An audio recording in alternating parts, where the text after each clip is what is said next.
10th SSC board semester exam preparation plan 1 month preparation strategy कशी असती ते आपण या व्हिडिओमध्ये समजून घेऊ। पण त्या अगोदर तुमची बोर्ड एक्झाम 21 फेब्रुवारी ते 17 मार्च या दरम्यान अरेंज केली आहे, म्हणजे 10 डेज लवकर आली आहे। सो इथून पुढच्या तुमच्या सगळ्या एक्झाम सुद्धा लवकरच होतील। आता सगळ्यात पहिली एक्झाम येणार आहे तुमची सेमिस्टर एक्झाम, ज्यामध्ये 70 to 80% तुमचा सिलेबस असेल। बोर्ड पेपर पॅटर्न प्रमाणे तुमचे पेपर डिझाईन केलेले असतील आणि बॅक टू बॅक पेपर असतील, म्हणजे तुम्हाला अजिबात गॅप भेटणार नाही।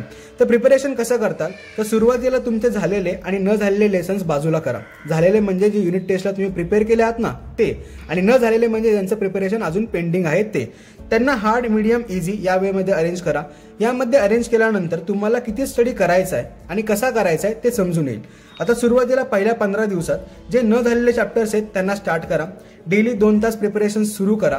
सुरुवातीला थोडा कंटाळा येईल, म्हणून इंटरेस्टिंग करण्यासाठी अशी सब्जेक्टची पेअर ठेवा।